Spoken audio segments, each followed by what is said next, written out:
Et voilà, c'est un nouveau palier que je viens d'atteindre, 10 000 abonnés sur cette chaîne, ça fait extrêmement plaisir. Alors 10 000 abonnés, c'est très peu pour certains, c'est énorme pour beaucoup. Pour moi, c'est un sacré palier, ça fait 2 ans que je fais du contenu maintenant sur YouTube.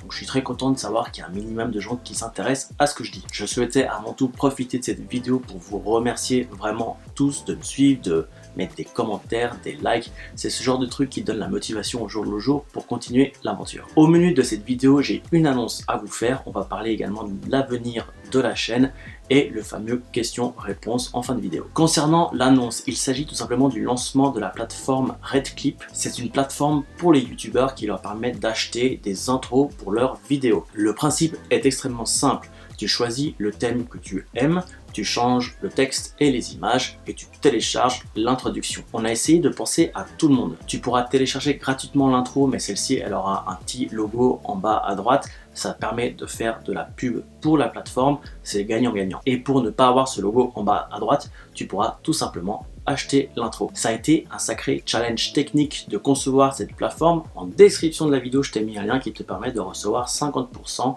de réduction sur tes achats. Ce lien est valable pendant 48 heures, donc c'est un peu pour fêter avec vous le lancement de RedClip. On a vraiment hâte d'avoir vos premiers retours, vos premières réactions, donc n'hésitez pas à me taguer si vous utilisez ce genre d'intro dans vos vidéos YouTube, je me ferai un plaisir de partager votre contenu. Concernant l'avenir de la chaîne maintenant, j'ai un mot en tête, business. Effectivement, ça fait 2 ans que je crée du contenu sur YouTube, ça fait maintenant plus d'1 an que j'ai vraiment ciblé les entrepreneurs, que je les aide à développer leur audience, que ce soit sur YouTube ou sur Instagram. Et maintenant, j'ai vraiment envie de tirer profit de cette audience pour commencer à vendre mes propres services. Je ne m'en cache pas du tout, je m'en suis jamais caché. Le but de cette chaîne était avant tout de créer des opportunités.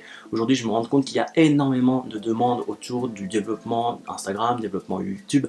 Vous n'imaginez pas le nombre de questions que je reçois par jour, donc je sais qu'il y a de la demande et je sais que je peux apporter mon aide. Néanmoins, mon temps étant très limité, je ne peux pas aider tout le monde. En revanche, du moment que je vais commencer à pouvoir monétiser tout ça, je vais pouvoir en faire un vrai travail, pourquoi pas, et justement aider de plus en plus de gens. Donc sur cette chaîne, je vais mettre davantage le côté professionnel en avant, c'est-à-dire comment vraiment utiliser YouTube pour créer un business en ligne, comment utiliser Instagram pour vendre tes services, etc. Je me positionne de plus en plus comme un expert en marketing digital et je souhaite cibler vraiment les entrepreneurs qui souhaitent créer un business en ligne à leur tour. Donc si tu fais partie de cette catégorie de gens, tu vas tout simplement avoir de plus en plus de valeur à travers mes vidéos. Pour les autres, ne vous inquiétez pas, je vais quand même continuer à traiter de sujets assez généraux autour du développement toujours d'une audience sur les réseaux sociaux, ça restera la thématique de base. Concernant mes objectifs, je souhaite bien atteindre les 20 000 abonnés sur cette chaîne d'ici la fin de l'année. Et deuxième objectif, commencer vraiment à avoir un chiffre d'affaires assez régulier, mensuel, grâce à la monétisation de la chaîne, de la vente de mes services. Ok, maintenant on va passer aux questions. Alors déjà, encore une fois, merci à vous tous parce que j'ai reçu énormément vraiment de messages, de félicitations, d'encouragement à toi les 1 million. On n'y est pas encore, mais merci. Et pour que cette vidéo ne soit pas trop longue, j'ai sélectionné seulement une dizaine de questions, surtout qu'il y a énormément de questions qui se ressemblent.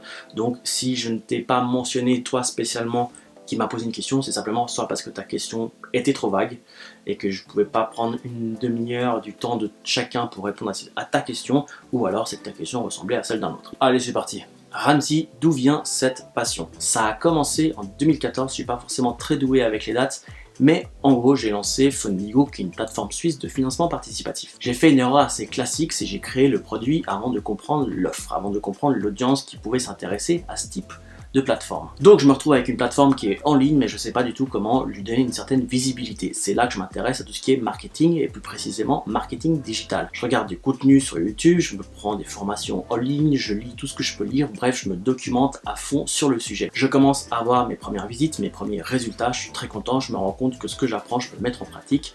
Et plus je mets en pratique et plus j'ai des résultats, plus des gens autour de moi me posent des questions. Étant donné que je recevais de plus en plus de questions et surtout que je consommais énormément de contenu YouTube à l'époque, j'ai tout simplement voulu passer de l'autre côté de la caméra et devenir youtubeur moi-même. Toujours dans un but extrêmement simple d'apprendre aux autres ce que moi je mettais en pratique. Je me suis lancé vraiment sans aucun objectif si ce n'est l'envie d'apprendre. J'avais envie d'apprendre à faire du montage vidéo, à être à l'aise devant la caméra, avoir tout ce bagage technique que je pourrais réutiliser par la suite, donc même si j'avais 0 abonné, c'était pas grave. Mais assez rapidement, je me suis rendu compte des opportunités que YouTube peut t'offrir quand tu crées du contenu sur la plateforme, donc j'ai commencé à me prendre au jeu, à créer de plus en plus de contenu, et nous voilà aux 10 000 abonnés. Emmanuel, comment monétiser son contenu quand on essaye d'en vivre? Alors j'ai déjà fait une vidéo entière à ce sujet, mais généralement on commence avec les revenus gérés par la publicité YouTube.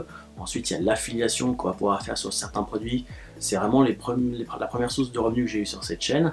Et ensuite il y a la vente de services, mais ça dépend vraiment de la thématique de ta chaîne. Me concernant, toute la stratégie qui est autour du business que je veux mettre en place, c'est YouTube me permet de mettre en avant mon expertise. Je mets cette expertise en avant d'une audience bien ciblée, les entrepreneurs qui souhaitent se développer leur audience en ligne, et par la suite je vais pouvoir vendre à ces entrepreneurs soit des formations en ligne, soit du coaching, etc. Pete, faut-il continuer à faire ce que l'on aime ou s'orienter vers un contenu qui plaît à tous? Alors très bonne question, c'est une question que je me pose assez régulièrement. Moi j'ai choisi de faire ça de cette façon. Selon moi, le contenu qui marche le mieux sur YouTube, c'est le contenu que tu souhaites faire et le contenu que souhaite voir ton audience. Voilà, l'intersection de ces deux choses font que le contenu fonctionne. Néanmoins, je me rends compte sur ma chaîne qu'il y a des sujets qui marchent beaucoup plus que d'autres, ce que j'appelle un peu des sujets de grattage. C'est généralement des sujets plutôt orientés tuto, genre comment faire une bannière, comment faire une miniature YouTube. C'est des vidéos que j'ai fait sur ma chaîne parce que je savais qu'elles allaient faire énormément de vues. Et j'alterne avec du contenu qui est beaucoup plus pointu. Je sais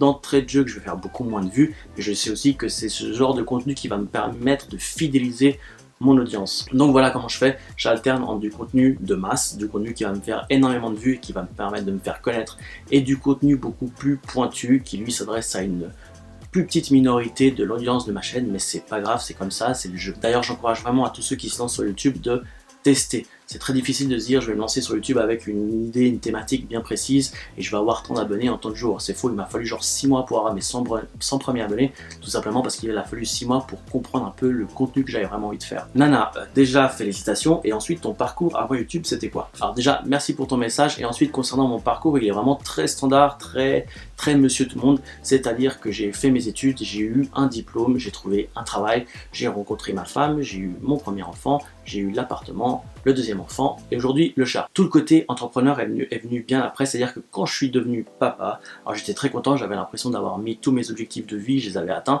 mais en fait ce qui s'est passé c'est que je me suis retrouvé dans une routine métro, boulot, dodo. Et le truc qui m'a vraiment achevé, c'est le jour où j'ai reçu ma fiche, tu sais, prévisionnelle de la rente AVS, combien tu vas toucher le jour de ta vieillesse. Ça m'a mis un sacré coup, j'avais l'impression que ma vie était déjà toute tracée, que j'avais plus qu'à suivre, que j'étais dans un train et puis je devais juste aller à destination.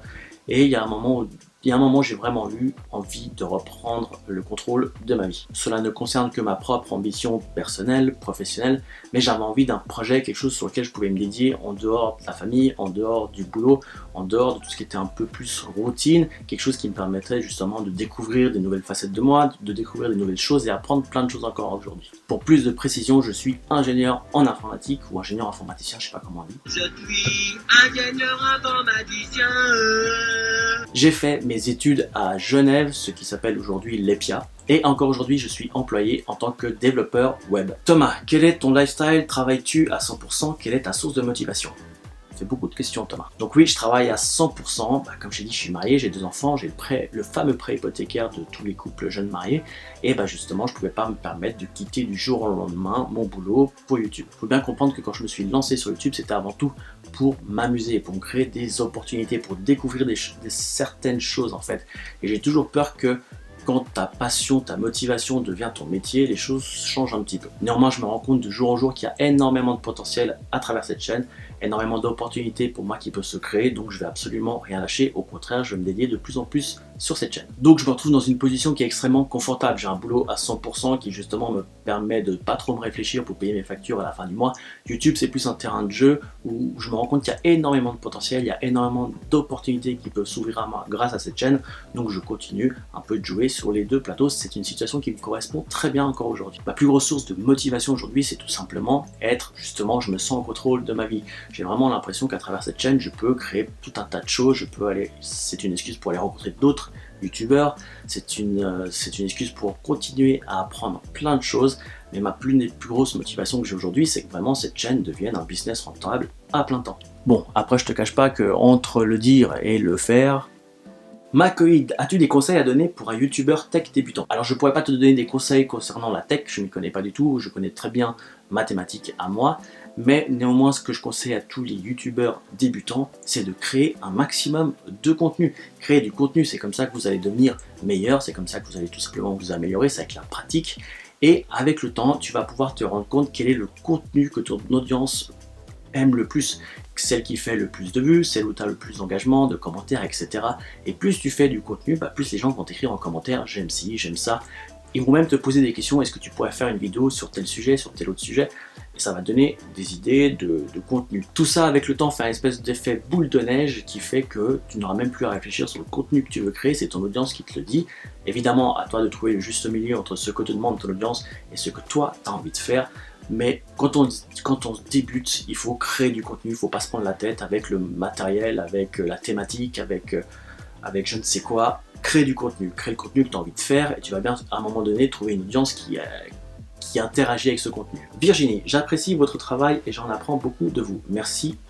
Comment Nicolas se voit-il dans 5 ans avec sa chaîne YouTube? Ça demande beaucoup de sacrifices pour être un youtubeur à succès. Parvenez-vous à bien gérer en même temps ta vie de famille et ta vie professionnelle? Alors déjà, Virginie, merci. Alors avoir une vision à 5 ans, j'en ai une, mais c'est un peu trop flou encore. Néanmoins, à moyen terme, ce que j'aimerais bien, c'est déjà avoir une journée dédiée à YouTube. Pouvoir avoir un temps partiel sur mon boulot, pour avoir une journée dédiée à YouTube. Parce que justement, comme tu viens de dire, c'est pas forcément toujours évident de gérer vie pro, vie familiale, vie YouTube. Néanmoins, je m'en sors très bien parce que de 1, j'adore mon boulot, donc celui que j'ai à plein temps aujourd'hui. De 2, j'adore ce que je fais sur YouTube. Et de 3, j'adore ma petite famille. Donc je ne ressens aucune frustration. À aucun moment je me dis j'aimerais complètement changer les choses ou peu importe. Non, comme j'ai dit avant, j'adore cette situation où justement je peux d'un point de vue financier ne pas me prendre la tête. Et en plus j'apprécie encore aujourd'hui aller au boulot tous les matins parce que j'aime ce que je fais. Ce que je fais me permet d'apprendre tout un tas de choses sur ce que je peux faire sur YouTube, mais avoir une petite journée me permettrait d'éviter de trop bosser le soir. Il faut savoir que je sors dans la mesure du possible une vidéo par semaine.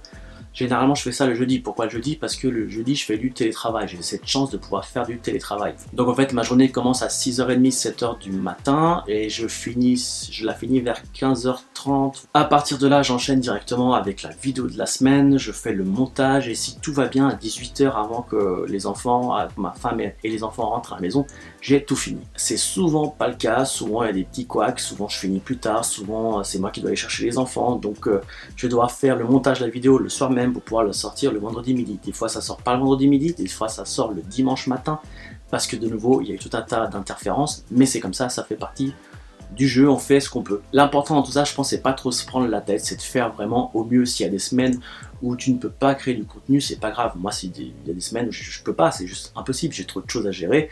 C'est pas grave, je vais pas me prendre la tête, je vais pas commencer à être frustré parce que du moment qu'on se lance dans un état d'esprit de frustration, c'est là où les choses commencent un peu à se compliquer, donc c'est pas du tout mon cas. S'il y a des semaines où j'y arrive pas, tant pis. L'important c'est que je garde un équilibre entre la vie pro, la vie sur YouTube et la vie de famille. Tu vois, au moment où je tourne cette vidéo, pour être très précis, il est 16h22, c'est un dimanche après-midi, ma femme et mon fils sont en train de faire justement la sieste. Ma fille qui ressemble à son père, hein, elle dort, fait pas de sieste, elle dort très peu. Elle est là en train de faire des Lego à côté, elle va m'attendre, dès que j'ai fini je vais la rejoindre, je vais jouer avec elle. Damien, hello, ma question est, que se passe-t-il si on fait des vidéos tous les jours? C'est bien vu de YouTube, y a-t-il une différence entre publier maintenant et programmer à l'avance, point de vue de l'algorithme et du référencement? Pas du tout. Ce qui va compter pour l'algorithme de YouTube, c'est le temps de visionnage. J'en ai déjà parlé plein de fois dans mes vidéos, mais plus une personne passe du temps sur ta chaîne, plus YouTube va mettre en avant ton contenu. Donc si tu arrives à faire une vidéo par jour, mais une vidéo de grande qualité qui fait que ton audience la regarde systématiquement, la regarde quasi en entier, là c'est super. Mais si tu crées du contenu tous les jours qui est un peu plus de mauvaise qualité parce que tu privilégies la qualité plutôt que la... Non, au contraire, tu privilégies la quantité plutôt que la qualité, et ben là, d'un point de vue référencement, d'un point de vue algorithme, au contraire, tu vas chuter. Donc c'est vraiment la qualité du contenu que tu crées. Ce qui compte, c'est le temps de visionnage, peu importe ta fréquence de publication, peu importe si tu te mets en mode première, tu sais, tu as ce mode première là maintenant, ça a très peu d'importance d'un point de vue algorithmique. Matt Dark, en tout premier, j'aimerais te féliciter pour les 10 000 abonnés et ma question est la suivante. Pensais-tu qu'un jour tu en arriverais là où tu en es? Et penses-tu continuer jusqu'au million? En tout cas, bravo et bon courage. Alors le million, ça me semble très loin. Les 50 000, les 100 000, c'est clairement envisageable. Tout est une question de temps. C'est l'état d'esprit que j'ai depuis des années. Tout est une question de temps. Du moment que tu veux atteindre un objectif, c'est qu'une question de temps. Du moment que tu travailles dur et que tu fais en sorte et que tu as une stratégie assez claire pour y arriver, c'est qu'une question de temps. Donc quand je me suis lancé sur YouTube, je n'avais pas trop d'objectifs en tête, si ce n'est celle de me créer des opportunités, comme j'ai déjà dit avant. Mais au fil du temps, plus les opportunités étaient claires, plus je comprenais là où je voulais en arriver, à savoir la création d'un business rentable grâce à YouTube. Mais pour répondre plus précisément à ta question, je pense que j'arriverai d'ici quelques années à atteindre les 300 000, les 400 000, voire pourquoi pas les 500 000 abonnés. Le million, ça me semble un peu plus compliqué. Pourquoi? Parce que je suis dans une thématique qui est plus professionnelle et que c'est plus les chaînes de divertissement qui atteignent ce genre de numéro. Mais pourquoi pas, on verra bien. Tristan, bonsoir Nicolas, félicitations pour tes 10 000 abonnés, continue comme ça. J'ai une question, comment tu fais pour avoir autant de vues en une seule vidéo? Merci d'avance. Alors Tristan, j'en ai déjà parlé dans d'autres vidéos, mais généralement ce que je fais, c'est que j'étudie le volume de recherche pour certains mots-clés. C'est-à-dire que auprès de mon audience, il y a des gens qui veulent savoir par exemple comment faire une miniature YouTube. Ça a un certain volume de recherche. Donc je sais que si je sors une vidéo sur ce mot-clé là et que je me positionne dans la première page de YouTube, et ben forcément je m'assure d'avoir 70 000, 80 000 vues par mois. Alors ça c'est en théorie parce que dans la pratique c'est un peu moins, mais voilà, c'est le genre de choses que je fais pour avoir autant de vues sur une vidéo. C'est que j'étudie le sujet de ma vidéo et j'étudie l'intérêt qu'il peut y avoir autour de ce sujet avant même de créer la vidéo. Et dernière question, c'est ma petite femme qui me dit on va manger quand pour fêter ça? Elle perd pas le nord, tu comprends pourquoi je peux pas quitter du jour au lendemain moi mon boulot? Blague à part, c'est également ma femme, mon environnement qui fait qu'aujourd'hui j'atteins les 10 000 abonnés. C'est pas toujours facile de conjuguer un peu la vie pro, la vie perso et les à côté. Et quand ton entourage t'encourage, c'est encore mieux, c'est encore plus de kiff et c'est là où tu vas beaucoup plus loin. C'est mon cas, donc j'en profite pour te dire merci ma B. Voilà, j'ai fait le tour. Prochain objectif, comme j'ai dit, c'est les 20 000 d'ici la fin de l'année. On se refera un petit FAQ quand on y sera parce que je sais que ce n'est qu'une question de temps, comme j'ai dit. Et je te dis à la semaine prochaine. J'ai prévu facilement la plus grosse vidéo que j'ai pu faire jusqu'à maintenant sur ma chaîne. Je te dirai, tu verras à la semaine prochaine. Allez, ciao et encore merci de ton soutien. Papa, Oui. moi j'ai envie de voir les Lego de police. Et après, je vais te prendre les Lego de police. Ok. Ok. À toutes. Je finis ma vidéo.